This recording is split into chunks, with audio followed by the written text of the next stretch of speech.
Hello students. आज हम class ninth का फर्स्ट चैप्टर पढ़ने जा रहे हैं, मैटर इन आवर सराउंडिंग। तो बच्चों, सबसे पहले मेरा एक सवाल है कि आप जो भी अपने आसपास देखते हो या फिर अभी जिस टेबल पे आप बैठ करके पढ़ाई कर रहे हो वो टेबल, या जिस फ़ोन से देख रहे हो वो फ़ोन, या अगल बगल आपके अपने मम्मी पापा हैं, भाई बहन हैं या बाकी लोग हैं, घर से बाहर निकलते हो तो पेड़ पौधे देखते हो, पहाड़ देखते हो, मिट्टी देखते हो, कंकड़ देखते हो। तो ये सब चीज़ क्या है? जैसे मैं अभी लिखना पसंद करता हूँ तो मैं आपको बता दूँ, जैसे कि आपके हाथ में अभी होगा पेन होगा, ठीक है। टेबल पे आप बैठ के पढ़ाई कर रहे होगे, ठीक है। आपके रिश्तेदार कोई होंगे, जैसे हम ह्यूमन बींग्स हैं, ठीक है। कोई एनिमल्स होगा, ठीक है। ये है हमारे आसपास, और आसपास में हम ट्रीज देखेंगे, माउंटेन्स देखेंगे, माउंटेन्स देखते हैं। तो मैं अगर आपसे पूछूं कि ये सब क्या है, तो एक पता है कि आपको बायोलॉजी वाला बच्चा क्या बोलेगा? बायोलॉजी वाला बच्चा क्योंकि समझदार है, वो तुरंत क्या क्लासिफाई करेगा कि एक तो इसमें क्या है, एक नॉन लिविंग है, और दूसरा कंपोनेंट जो भी इसमें आपको दिख रहा है वो एक लिविंग है, ठीक है। वो इन बेसिस पे आपको क्लासिफाई कर देगा। जैसे पेन नॉन लिविंग है, टेबल क्या है, टेबल नॉन लिविंग है, ह्यूमन ह्यूमन को लिविंग कैटेगरी में डालेगा, एनिमल लिविंग है, ट्रीज लिविंग विंग्स है, और माउंटेन नॉन लिविंग है। तो केमिस्ट बायोलॉजी पढ़ने वाला बच्चा लिविंग और नॉन लिविंग के बारे में बताएगा, ठीक है। पर अगर केमिस्ट्री पढ़ रहे हैं तो केमिस्ट्री में हम क्या बोलेंगे इन सब चीज़ों को? तो इन सब चीज़ों को केमिस्ट्री में बोलते हैं हम कि ये सब चीज़ क्या है, ये सब चीज़ें मैटर है। और मैटर के ही अंदर क्या आ जाता है, all living plus non living, all living plus non living, ठीक है। तो जो भी हम अपने आसपास चीज़ें देख रहे हैं वो सारे हमारे क्या हैं, मैटर हैं। तो मैटर की एक डेफिनेशन है।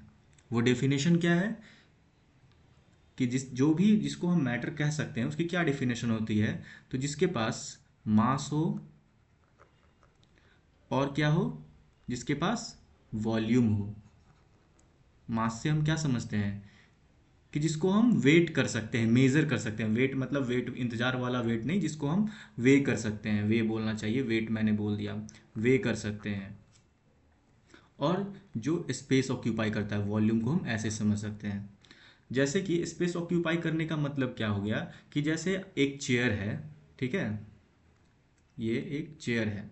अब इस चेयर पे राजू नाम का लड़का बैठ जाता है पैर फैला करके, ठीक है। राजू नाम का लड़का बैठ गया। अब इस चेयर पे राजू नाम का लड़का बैठ गया तो अब इस चेयर पे कोई और दूसरा नहीं बैठ सकता है, क्योंकि इसने इसका स्पेस जो है वो पूरा कवर कर लिया। तो ये स्पेस है कि कोई भी मैटर अगर कहीं पे आ जाए तो उस जगह पे कोई दूसरा मैटर नहीं आ सकता है। ये स्पेस समझ लिया। वे करने का क्या मतलब है? जिसको हम वजन कर सकते हैं, कोई ऐसी भी चीज़ जो होगी जिसको हम वजन कर सकते हैं। जैसे आप ऊपर देखोगे तो ऊपर सारी नॉन लिविंग और नॉन लिविंग है, आप सबको मेजर कर सकते हैं, भले ही कोई कम वजन का होगा, कोई ज़्यादा वजन का होगा। तो हमने मैटर को पहचानना सीख लिया कि अपने आसपास जो कुछ भी दिख रहा है वो मैटर है। चलिए, अब मैं आपको क्या करता हूँ, कुछ सवाल देता हूँ, मतलब पहचानने के लिए कि ये मैटर है कि नहीं। जैसे पहला मेरा क्वेश्चन है, मैंने पेन ऊपर लिख दिया है, तो अब मैं पेन ना लिख करके कुछ अच्छा चीज़ पेंसिल लिख दूंगा। पेंसिल लिख दिया। जिस आप किसी चीज़ से मेरा वीडियो देख रहे होंगे तो वो मैं लिख देता हूँ, ठीक है। नेक्स्ट क्वेश्चन मैं लिख देता हूँ, सैंड लिख देता हूँ। फिर मैं लिखूँगा लव। फिर मैं लिखता हूँ वाटर। आप अभी से ही आप अपने दिमाग में क्लासिफाई करो, या पेन पेपर लो और क्लासिफाई करना शुरू कर दो कि कौन सा मैटर है, कौन सा मैटर नहीं है, ठीक है। चलिए, फिर मैंने ऑयल रखा। फिर मैं यहाँ पर, ये क्या है, अगर आपको केमिकल फार्मूला नहीं समझ में आ रहा है तो मैं पूरा लिख सकता हूँ, लेकिन आपको केमिकल फार्मूला छोटे छोटे का तो समझ में आना चाहिए। तो मैं यहाँ पे कार्बन डाइऑक्साइड लिख देता हूँ, कार्बन डाइऑक्साइड। फिर मैं यहाँ पे लिखूँगा क्या, लाइट। फिर साउंड। फिर मैं क्या लिखूँगा, स्वीट, सॉल्ट, ठीक है। फिर मैं यहाँ क्या लिखूँगा, हेट। फिर मैं यहाँ क्या लिखूँगा, एंग्री। चलिए, अब आप मुझको तीन तीन के ये दो सेट हैं और दो दो के तीन सेट हैं, ठीक है। तो आप मुझको बताओ कि पेंसिल क्या है। तो पेंसिल जहाँ पे मैं एक जगह पेंसिल रख देता हूँ, क्या उसी जगह पर दूसरा पेंसिल रख सकता हूँ? तो नहीं, यानी इसमें वॉल्यूम तो है। क्या मास है? पेंसिल का जरूर कुछ ना कुछ ग्राम मास तो होगा ही, उसको हम वे कर सकते हैं। तो ये हमारा मैटर हो जाएगा। ये हमारा मैटर होगा, बिल्कुल ये भी मैटर होगा। सैंड, सैंड भी मैटर होगा। लव, लव का क्या कुछ मास हो सकता है? या फिर लव ऐसा है कि स्पेस अगर ले ले तो फिर कोई दूसरा मैटर स्पेस ले सकता है? तो देखो, ये तो लव क्या है, ये मैटर नहीं है, ये फीलिंग्स है। और फीलिंग्स का फिजिकल एग्जिस्टेंस होता है क्या? नहीं। और जिसका फिजिकल एग्जिस्टेंस नहीं होता है उसको हम स्पेस उसको भी नहीं मिलेगा जिसका फिजिकल एग्जिस्टेंस नहीं होगा, तो वो नॉन मैटर की कैटेगरी में आएगा। वाटर, वाटर का क्या, वाटर का वे भी होता है। और वाटर एक जगह पे जहाँ रख सकते हैं वहाँ पे दूसरा मैटर नहीं ला सकते हैं, नहीं तो वाटर स्पिल आउट हो जाएगा। ऑयल के साथ भी सेम है, ये मैटर है, ये मैटर है, ये मैटर नहीं है, ठीक है। ये कार्बन डाइऑक्साइड गैस है। तो गैस क्या है? गैस को हम वे कर सकते हैं? ऐसे तो बोलोगे कि गैस वे नहीं कर सकते, हम गैस को वजन नहीं कर सकते। नहीं बच्चा, गैस को हम कैसे वजन कर सकते हैं? गैस को कंप्रेस करके, या फिर ऐसा कर लो ना, गैस को हम क्या किए, बलून में डाल दिए और बलून को वे कर लिए, तो हम वे कर सकते हैं। तो ये भी मैटर है। लाइट, लाइट को हम कर सकते हैं क्या? नहीं बच्चा, लाइट को हम नहीं कर सकते, वे भी नहीं कर सकते। और लाइट के पास मास भी नहीं होता है, और लाइट स्पेस भी ऑक्यूपाई नहीं करती है। मतलब आप ऐसा देखो ना, लाइट आपके आसपास लाइट है तो क्या ऐसा क्या है कि कुछ दूसरा मैटर इधर उधर नहीं कर सकते? कर सकते हैं आप लाइट में। तो लाइट हमारा मैटर नहीं है। फिर हम आते हैं साउंड पे। साउंड क्या है? साउंड भी सेम उसी की कैटेगरी में आता है कि ना उसके पास, साउंड के पास मास होता है ना स्पेस होता है। तो ये भी साउंड हमारा नॉन मैटर है। स्वीट, स्वीट क्या है? ये स्वीट टेस्ट है ना, कि हम मुझे मीठा लग रहा है, या फिर जो चीज़ मीठा लग रहा है वो मैटर हो सकता है। जैसे चीनी, मिठाई, ये मैटर हो सकता है, मैटर मतलब ये मैटर ही है। पर ये स्वीट जो टेस्ट है ये मैटर नहीं है, इसका कोई फिजिकल एग्जिस्टेंस नहीं है। स्वीट, सॉल्ट, ये सब मैटर नहीं है। फिर हेट, हेट एक फीलिंग्स है, तो फीलिंग्स भी नहीं होगा मैटर। एंग्री, ये भी फीलिंग्स है, ये भी मैटर नहीं होगा। तो हमने अभी क्या पढ़ा कि मैटर क्या है? मैटर के डेफिनेशन में हमने पढ़ा मैटर के पास क्या होता है, मास प्लस वॉल्यूम। तो हम इस दोनों बेसिस पे हम अपने आसपास की सभी चीज़ों को मैटर और नॉन मैटर में क्लासिफाई कर सकते हैं, ठीक है। अब हम चलते हैं बहुत पुराने समय में। बहुत पुराने समय में मतलब 300 BC या फिर इसी के आसपास चलते हैं। जब उस समय क्या होता था ना, जब उस समय साइंस नहीं था। उस समय साइंस नहीं था। साइंस नहीं था तो साइंटिस्ट भी नहीं होंगे। और जब साइंटिस्ट नहीं थे ना, तो इस धरती पे किसका कब्जा था पता है आपको? इस धरती पे कब्जा था फिलोसफर का। फिलोसफर कौन होते हैं? जो बहुत दूर का सोचते हैं, फिलोसफर जिसके दिमाग की बत्ती जली रहती है, वो एकदम कुछ भी सोचते हैं और दुनिया को फिर ज्ञान देते हैं कि पता है मैंने ऐसा सोचा और ये ऐसा है। तो जब परेशान हो रहे थे ना लोग कि हमारे आसपास की चीज़ें क्या है, समझ में नहीं आ रहा था ये किन चीज़ों से बनी है, इसको हम कैसे वो कह सकते हैं, तब सब परेशान होकर के जितने लोग थे सब इसके पास दौड़ के गए, पूछे कि हमारे आसपास की चीज़ें को हम कैसे समझ सकते हैं, क्या बोलें इनको। तो इन्होंने बताया कि हमारे आसपास की जो जो भी चीज़ें आप देख रहे हो ना, ये सब पंच तत्व से बना हुआ है। ये इंडिया की बात कर रहा हूँ मैं, अभी इंडियन फिलोसफर पे चल रहे हैं, क्योंकि हम इंडियन हैं और हम इंडिया के बारे में ना पढ़ें तो फिर गलत बात होगी। तो हमारे इंडियन फिलोसफर ने बोला कि ये सब जो भी आप अपने आसपास की चीज़ें देख रहे हो ना, वो पंच तत्व से बना हुआ है। पंच तत्व, पंच फॉर पांच, तत्व फॉर एलिमेंट्स, मतलब अब ये बताएंगे कि कुछ पांच तत्व से बने हुए हैं। अब ये पांच तत्व फिर बोले कि बताओ और आगे मार्गदर्शन करो कि आप तो हम लोग में से सबसे समझदार हो, तो बताओ कि ये पांच तत्व कौन कौन से हो सकते हैं। तो उन्होंने बोला कि पृथ्वी, ये पहला, पृथ्वी मतलब सॉइल, मिट्टी की जो भी चीज़ें होंगी मिट्टी से बनी होंगी। या फिर दूसरा बोला वायु, वायु मतलब एयर, कि कुछ चीज़ें जो होंगी एयर से बनी होंगी। फिर कुछ चीज़ें क्या होंगी, आकाश, कि कुछ चीज़ें आकाश से बनी होंगी। फिर और चौथी चीज़ें के बारे में भी बताओ। तो चौथी चीज़ें उन्होंने बोला अग्नि, अग्नि, फायर, चौथी चीज़ें। पांचवी चीज़ें ये 1 2 3 4 5। 5 कौन सी चीज़ें हैं? जल, वाटर। तो ये जो भी आप अपने आसपास, ये फिलोसफर ने बोला उस समय के जो भी सोचते थे बहुत दूर तक, वो उन्होंने बोला कि जो भी चीज़ें आप अपने आसपास देख रहे हो ना, चाहे वो लिविंग है, चाहे नॉन लिविंग है, चाहे मैं हूँ, चाहे आप हो, ये सब सारी चीज़ें ना इन्हीं पांच चीज़ों से मिलने से, या फिर अलग अलग जैसे भी हैं, इन्हीं पांच चीज़ों से मिलकर बना है। और ये पंच तत्व से बनी हुई चीज़ों को इन्होंने क्या नाम दिया? इन्होंने नाम दिया पदार्थ। ठीक है, इन्होंने नाम दिया पदार्थ।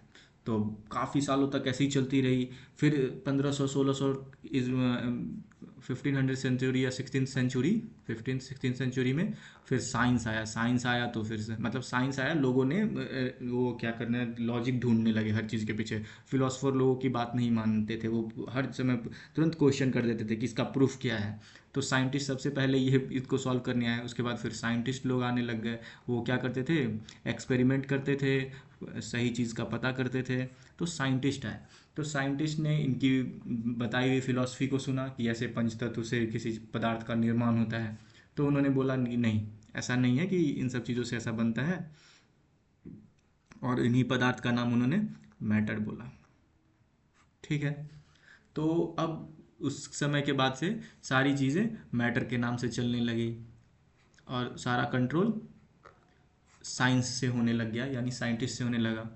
तो साइंस आगे बढ़ता रहा, और बढ़ते बढ़ते फिर साइंटिस्ट लोगों ने मैटर को क्लासीफाई भी किया। और अभी अभी और हम पढ़ेंगे कि मैटर किस चीज़ से बना है, उसकी क्या प्रॉपर्टी होती है। पर हम आपको एक ब्रॉड ओवरव्यू दे रहे हैं ताकि हमको ये पता चले कि हम चैप्टर में कैसे फ्लोट करने वाले हैं। ठीक है। तो जो मैटर साइंटिस्ट ने बोला, मैटर जो है हमारे दो तरह के मैटर होते हैं, मतलब दो तरह से हम मैटर को क्लासीफाई कर सकते हैं, हमारे आसपास भी है। एक तो फिजिकल प्रॉपर्टीज़ के बेसिस पे, फिजिकल प्रॉपर्टीज़ के बेसिस पे मैटर को हम क्लासीफाई कर सकते हैं। और दूसरा केमिकल प्रॉपर्टीज़ के बेसिस पे।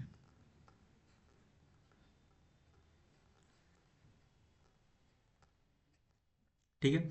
फिजिकल प्रॉपर्टीज़ का हमारा कहने का मतलब अभी यहाँ पर ये है कि हम मैटर को ना अपने आसपास, आपसे अगर मैं पूछ लूँ कि आप अपने आसपास, अब तो ये समझ में आ गया बिल्कुल कि मैटर हम किसको बोल सकते हैं। आपके कॉपी का एक पन्ना है, या फिर आपके पेन के रिफिल है। ठीक है। आप इन सब को किस फॉर्म में देख रहे हो, मतलब किस किस फॉर्म में देख रहे हो। आप ब्रॉडली देखो तो आप देख रहे हो जैसे आपके हाथ में पेन हो सकता है, आपके पास पानी में मतलब ग्लास में रखा पानी हो सकता है। और फिर क्या आप इनहेल भी कर रहे हो? कुछ क्या इनहेल करते हो अपने अपने शरीर में? सांस के से क्या अंदर लेते हो? तो वो लेते हो जो भी मैं अभी आप बताने वाला हूँ। मैं हर चीज़ डिस्क्लोज नहीं कर सकता ताकि आपका इंटरेस्ट बना रहे। तो इस तीन फॉर्म के अलावा जो मैंने अभी आपको बताया, इस तीन फॉर्म के अलावा भी आप कोई अभी सोच पा रहे हो? बिल्कुल नहीं। जो मैं बताना चाह रहा हूँ वो तीन ही फॉर्म है अभी। इस तीन के अलावा आप अभी नहीं सोच पा रहे हो। तो पहला फिजिकल फॉर्म, मतलब फिजिकल प्रॉपर्टीज मतलब फॉर्म, किस किस फॉर्म में आप देख रहे हो। तो पहली तो चीज़ आप देख रहे हो कि हर चीज़ का एक फिक्स्ड शेप है, यानी वो मतलब कुछ हार्ड है ना, ऐसा चीज़। सॉलिड के फॉर्म में आप पहला देख रहे हो ना। जैसे आपके हाथ में क्या है? पेन है। ठीक है। और क्या हो सकता है? पेंसिल हो सकती है, या आप खुद हो। आप भी तो ठोस हो ना। फिर दूसरा फॉर्म क्या है? लिक्विड है। लिक्विड में हम कौन कौन से इसके एग्जाम्पल आप देख सकते हो? आपके घर में खाना बनता होगा, खाना में बनने में ये ऑयल लगता होगा, तेल जाता होगा। आप खुद बाल में लगाते होगे तेल, ये हो सकता है। आप पानी भी तो पीते हो, पानी पीते होगे। फिर अब गैस की बात कर लें फिर। अच्छा, एक और चीज़ देख लो, गाड़ियाँ हमारी किस चीज़ से चलती है? गाड़ियों का फ्यूल क्या है? पेट्रोल या डीजल? पेट्रोल या डीजल। अच्छा, मुझको एक ही बात ये बताना, पेट्रोल और डीजल ये मैं अभी बताऊंगा नहीं, ठीक है। पेट्रोल और डीजल, पेट्रोल और यहाँ पे मैं ऊपर डीजल लिखता हूँ, ठीक है, डीजल, इसमें कैलोरीफिक वैल्यू किसकी ज़्यादा है, मतलब कि हम सेम अमाउंट में किससे ज़्यादा एनर्जी ले सकते हैं।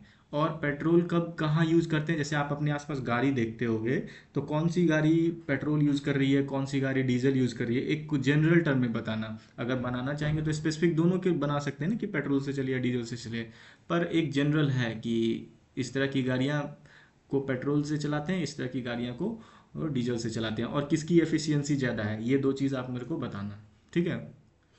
फिर हम अपने टॉपिक पे वापस आते हैं।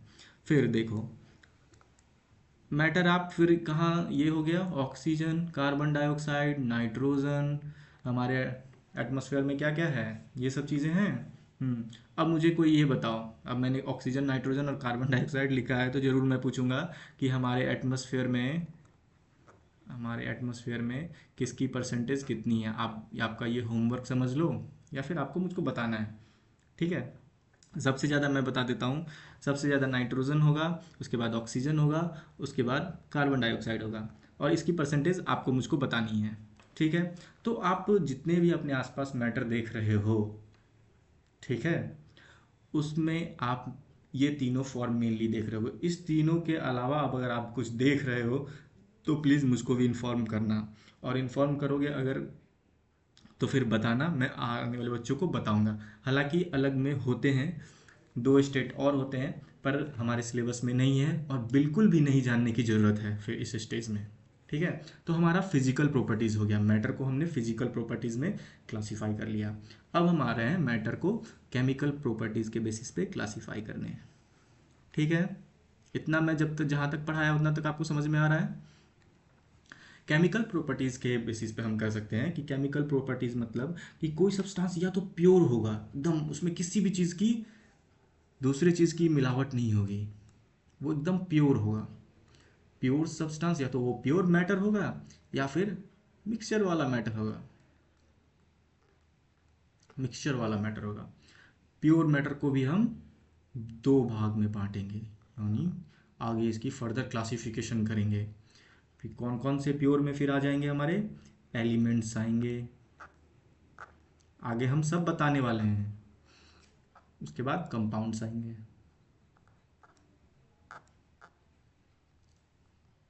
ठीक उसी प्रकार मिक्सचर भी हम दो भाग में क्लासिफाई करेंगे। इसके पहला हम क्या बोलेंगे, होमोजीनस मिक्सचर और हेटेरोजीनस मिक्सचर।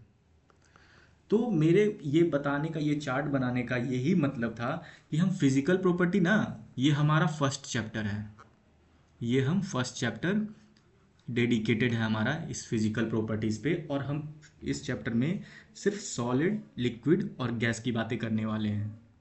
केमिकल प्रॉपर्टीज़ ये हमारा डेडिकेटेड है सेकंड सेकंड चैप्टर में, यानी हमारा जो नेक्स्ट चैप्टर होगा, बिल्कुल हम सेकंड चैप्टर में ये चीज़ पढ़ने वाले हैं। तो हमें ये भी पता चल गया कि अब हम कैसे कैसे फ्लो करने वाले हैं। तो एक बार मैं फिर से जो अभी तक बताया हूँ, फिर से एक बार थोड़ा सा फास्ट कर लेते हैं इस चीज़ को। तो हमने सबसे पहले ये समझा कि हमारे आसपास जो भी चीज़ें हैं, बायोलॉजी वाला बच्चा क्या बोलेगा, लिविंग कैटेगरी में डालेगा और नॉन लिविंग कैटेगरी में डालेगा, और हमारे आसपास की जो भी चीज़ें हैं उसको क्लासीफाई कर देगा, ठीक है। पर हम तो पढ़ने जा रहे हैं केमिस्ट्री, तो हम कैसे क्लासीफाई करेंगे। तो हम बोलेंगे कि जो भी चीज़ें हमारे पास दिख रही हैं, हो रही हैं, जो भी चीज़ें हैं, उसके पास अगर मास हो और वॉल्यूम हो, ये दो अगर चीज़ें हों, तो हम उसको मैटर बोल सकते हैं। अगर ये दो चीज़ें हों तो हम बिल्कुल मैटर बोल सकते हैं। तो हम मैटर समझ गए, मैटर किसको बोल सकते हैं। फिर हमने कुछ एग्जांपल्स देखे, कुछ एग्जांपल्स को सॉल्व करा, और ये मैटर कौन कौन से हो सकते हैं, ये सारे लिविंग्स हो गए, सारे नॉन लिविंग्स भी हो गए, यानी इसमें लिविंग्स और नॉन लिविंग्स भी आते हैं, ठीक है। फिर हम थोड़ी सी हिस्ट्री जाने। हिस्ट्री, जब साइंस नहीं था, साइंटिस्ट नहीं थे, साइंस तो हमेशा था, पर हमारे पास ऐसा कोई था नहीं जो हम लॉजिक ढूंढते थे, एक्सपेरिमेंट करते थे और इस तरह से ऑब्जर्व किए थे कभी नेचर को। तो साइंस नहीं था और साइंटिस्ट नहीं थे, तब कौन होते थे? फिलोसफर होते थे। फिलोसफर ने क्या फिलॉसफी दी इन सब चीज़ों के बारे में? एक चीज़ मैं और बताना चाहता हूँ कि सेम चीज़ कहीं हम तो इंडियन पर्सपेक्टिव में पढ़ लिए, कहीं चीज़ ये ग्रीक में भी हो रहा था। ये सेम चीज़ें वहाँ के भी लोग पूछ रहे थे किससे। वहाँ पे एक बहुत भयानक, मतलब भयानक इन द सेंस बहुत जानकार फिलोसफर थे, बहुत सक्सेसफुल फिलोसफर भी थे। उनका नाम था एरिस्टोटल। इनसे भी जब लोग पूछे, उन्होंने सब सेम चीज़ बोला। सेम चीज़ बोला मतलब वो पृथ्वी नहीं वर्ड बोलते थे, वो वहाँ यहाँ पे बोले अर्थ से चीज़ें बनी हैं, एयर से चीज़ें बनी हैं। तो ये जो सारे इंग्लिश वाले टर्म हैं, इन्होंने इंग्लिश वाला टर्म यूज़ किया कि ये सब इन सब चीज़ों से बनी है। तो कॉन्सेप्ट बिल्कुल सेम है, चाहे हम इंडियन वाले पर्सपेक्टिव से बात कर लें या फिर हम ग्रीक वाले पर्सपेक्टिव पे चले जाएं। तो फिलॉसफी अपने थिंकिंग के हिसाब से आंसर करते थे। लेकिन जब आया 15-16 सेंचुरी का टाइम, तब क्या होने लग गया? सब लॉजिक पूछने लगे, कोई कुछ भी बोलता तो बोलते चलो प्रूफ बताओ। तो फिर ये लोग फेल हो गए, तब इनका दबदबा ख़त्म हो गया। और फिर साइंटिस्ट का हो गया। साइंटिस्ट क्या करते थे? एक्सपेरिमेंट करने लग गए हर चीज़ को। ऐसे ही किसी के सामने कुछ बोल नहीं सकते थे, बाकायदा प्रूफ लेके जाते थे कि मैंने ये ऑब्जर्व करा है, देख लो अगर विश्वास नहीं हो तो इस तरह से मैटर, फिर उन्होंने मैटर टर्म दिया उस पदार्थ के टर्म को। फिर उन्होंने आगे चल के क्या किया? मैटर को क्लासीफाई भी किया on the basis of physical properties and on the basis of chemical properties. ठीक है, ये हमारा इंट्रोडक्टरी पार्ट था। ठीक है, अब नेक्स्ट वीडियो में हम ये जानेंगे कि मैटर किस चीज़ से बने हैं। ठीक है, लोग आगे तो लोग अब क्या है ना, इंसान के मन में थोड़ी सी कुछ अगर इन्फॉर्मेशन हाथ लग जाए ना, तो बस वहाँ पे रुकता नहीं है। ये इंसान का ह्यूमन टेंडेंसी है कि वहाँ पे नहीं रुकेगा। जैसे ये उन्होंने ये सब बातें बताई साइंटिस्ट, तो और पूछने लगे कि आप मुझको बताओ ये बने कैसे हैं, ये होते कैसे हैं, इनके बारे में बताओ ना, मुझको और समझना है। तो हम इन सब चीज़ों को अगले लेक्चर में पढ़ने वाले हैं। ठीक है बच्चों, अब तक मुझे लगता है कि आपको बिल्कुल समझ में आ गया होगा कि हम मैटर किसको कहते हैं और मैटर को कैसे क्लासीफाई करते हैं। ठीक है, अगले वीडियो में हम मैटर किन सब चीज़ों से बना है, उसकी क्या प्रॉपर्टीज़ होती है, ये सब हम पढ़ने वाले हैं।